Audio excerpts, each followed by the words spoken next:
आप सबको मेरा नमस्कार। पिछले कुछ दिनों से जिस तरह से जनता को फ्री में मिलने वाली सुविधाओं का विरोध किया जा रहा है, जिस ज़बरदस्त तरीके से विरोध किया जा रहा है, कहा जा रहा है कि अगर सरकारें जनता को फ्री में सुविधाएं देगी तो सरकारें कंगाल हो जाएंगी, देश के लिए बहुत आफत पैदा हो जाएगी, इन सारी फ्री की सुविधाओं को बंद किया जाए। इससे एक मन में शक पैदा होता है कि क्या केंद्र सरकार की आर्थिक हालत बहुत ज़्यादा कहीं ख़राब तो नहीं हो गई है। इतना ज़बरदस्त तरीके से विरोध क्यों किया जा रहा है। पिछले 70-75 साल से सरकारी स्कूलों के अंदर फ्री में शिक्षा मिलती आई है। पिछले 70-75 साल से सरकारी अस्पतालों में गरीबों को फ्री दवाइयाँ मिलती हैं, फ्री राशन हर महीने भेजा जाता है। अचानक ऐसा क्या हो गया कि इन सारी चीज़ों को बंद करने की, इन सारी चीज़ों को वापस लेने की, इन सारी चीज़ों के खिलाफ इतना ज़बरदस्त विरोध क्यों पैदा हो गया। केंद्र सरकार की आर्थिक हालत ठीक तो है। अभी थोड़े दिन पहले ये अग्निवीर स्कीम लेके आए, अग्निवीर योजना। अग्निवीर योजना जब लेके आए तो कहा गया कि अग्निवीर योजना लाने की ज़रूरत इसलिए पड़ी क्योंकि सैनिकों का जो पेंशन का खर्चा है, सैनिकों का जो पेंशन का बिल है, वो इतना ज़्यादा बढ़ गया है कि केंद्र सरकार उसको बर्दाश्त नहीं कर पा रही।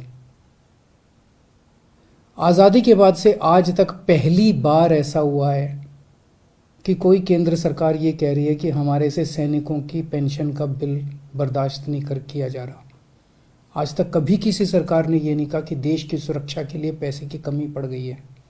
आज तक किसी सरकार ने ये नहीं कहा कि सैनिकों की पेंशन का पैसा हम नहीं दे पा रहे हैं।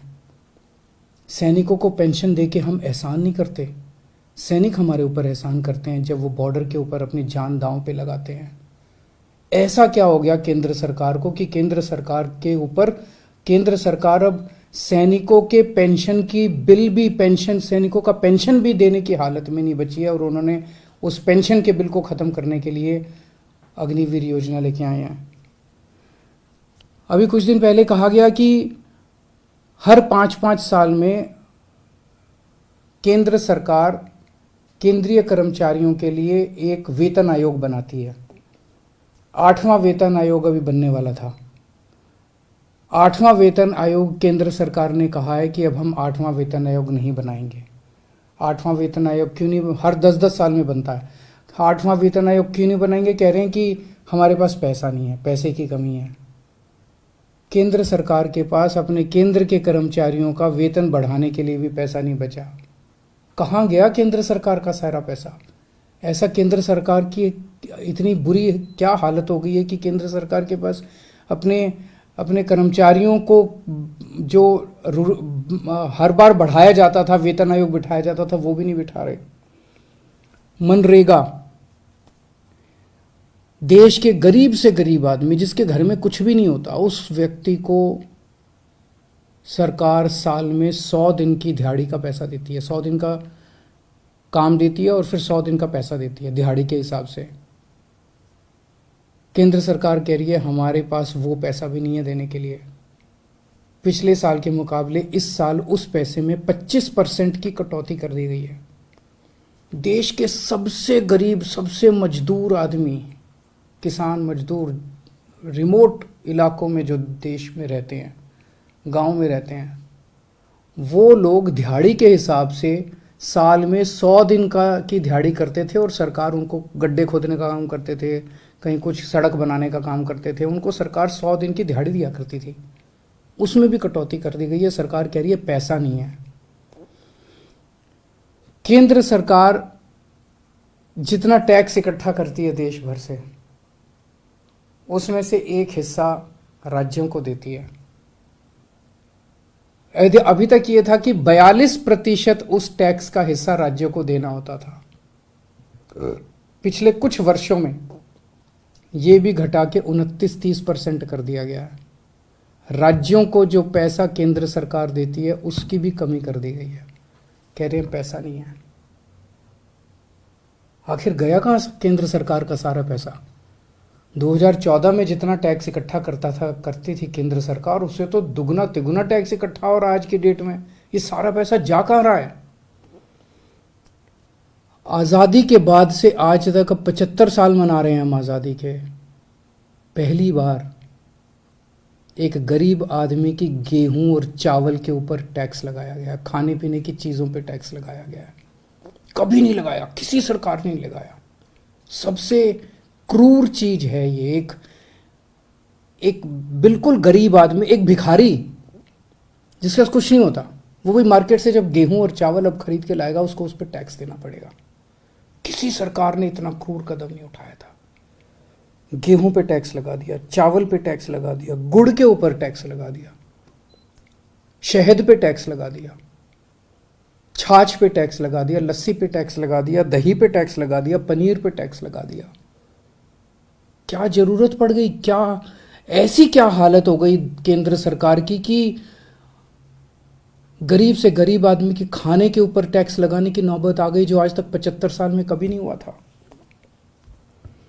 और केंद्र सरकार ने पेट्रोल और डीजल के ऊपर इतना टैक्स लगा रखा है, हर रोज बताते हैं 1000 करोड़ रुपए का, 1000 करोड़ रुपए की पेट्रोल और डीजल से टैक्स पे आमदनी होती है। साल में लगभग 3.5 लाख करोड़ रुपए की आमदनी होती है केंद्र सरकार की पेट्रोल और डीजल पे जो टैक्स लगा रखा है। कहाँ गया ये सारा पैसा? और अब कह रहे हैं कि सारी जितनी सुविधाएं जनता को फ्री में मिलती हैं वो बंद होनी चाहिए। सारे सरकारी स्कूल या तो बंद किए जाएं और या सारे सरकारी स्कूलों में बच्चों से फीस ली जाए, ऐसा कह रहे हैं ये लोग।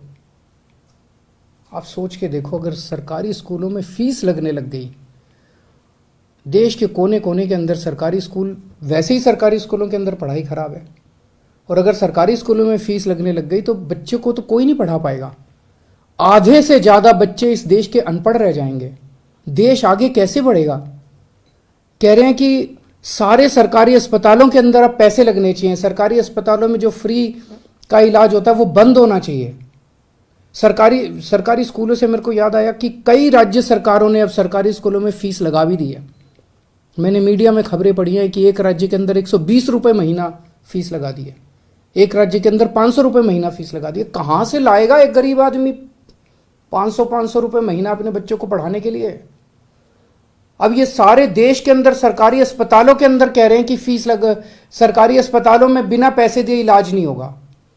गरीब आदमी के पास इलाज कराने के पैसे नहीं है, वो कहां से लाएगा पैसे इलाज कराने के लिए? और जिसके पास पैसे नहीं है उसका इलाज नहीं होगा। मर जाएंगे गरीब लोग इस देश के। और अब ये कह रहे हैं कि राशन भी, फ्री का राशन भी बंद होगा। फ्री नहीं होना चाहिए, फ्री का राशन भी बंद कर देना चाहिए। 75 साल तक जितनी केंद्र सरकारें आई, किसी को ऐसा घाटा नहीं हुआ कि फ्री का राशन बंद कर दिया गया। कब से मिल रहा है फ्री का राशन? कब से? राशन की दुकानें कब से हैं? अब ये फ्री का राशन भी बंद करना चाहते हैं। प्रश्न उठता है, ये सारा पैसा केंद्र सरकार का गया कहां? 2014 में लगभग केंद्र सरकार का 20 लाख करोड़ का बजट होता था। आज केंद्र सरकार का लगभग 40 लाख करोड़ का बजट है। तो ये सारा पैसा जा कहां रहा है?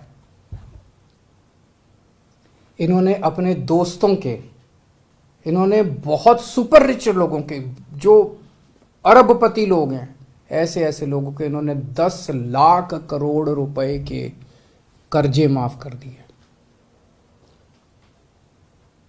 सरकारी पैसे से इन्होंने, इनमें जितने के कर्जे माफ किए, कई इनके दोस्त हैं। सरकारी पैसे से इन लोगों ने सुपर रिच लोगों के, अरबपति लोगों के 10 लाख करोड़ रुपए के कर्जे माफ कर दिए। किसी के 7,000 करोड़ रुपए माफ कर दिए, किसी के 10,000 करोड़ रुपए माफ कर दिए, किसी के 5,000 करोड़ रुपए माफ कर दिए। क्यों? अगर ये कर्जे माफ नहीं किए जाते, इतने करोड़ों करोड़ों हजारों लाखों करोड़ रुपए के अगर कर्जे माफ नहीं किए जाते, तो इनको खाने पीने की चीजों के ऊपर टैक्स लगाने की जरूरत नहीं पड़ती। अगर ये लाखों करोड़ों रुपए के कर्जे माफ नहीं किए जाते, तो आज इनके पास सेना के जवानों की पेंशन देने के लिए पैसे की कमी नहीं पड़ती। अगर इनको ये लाखों करोड़ रुपए के कर्जे नहीं दिए जाते, तो इस तरह की देश की हालत नहीं होती। एक और चीज पता चली है, अरबपति सुपर रिच लोगों के, इन्होंने बड़ी बड़ी कंपनियों के 5 लाख करोड़ रुपए का टैक्स माफ कर दिया। एक तरफ तो कर्जे माफ कर दिए और दूसरी तरफ इनसे जो टैक्स लेना था वो टैक्स माफ कर दिया। गरीब आदमी पे टैक्स लगा दिया। आपके गेहूं, आपके चावल, आपकी दही, आपकी छाछ, आपकी लस्सी, आपकी गुड़, आपकी शहद के ऊपर टैक्स लगा दिया। बड़े बड़े अमीर लोगों के 5 लाख करोड़ रुपए के, पिछले कुछ सालों में 5 लाख करोड़ रुपए के इन्होंने टैक्स माफ कर दिए। इन्होंने छूट दे दी इनको। इस देश का आम नागरिक आज ठगा हुआ महसूस कर रहा है। इस देश का आम नागरिक आज धोखा महसूस कर रहा है। ऐसे देश आत्मनिर्भर कैसे बनेगा? ऐसे तो अपने देश के युवाओं का और बच्चों का भविष्य अंधकार में है। अगर ये देश कुछ चंद लोगों के लिए चलेगा, अगर सारा सरकारी पैसा कुछ चंद लोगों पे उड़ाया जाएगा, तो देश आगे कैसे बढ़ेगा? नमस्कार।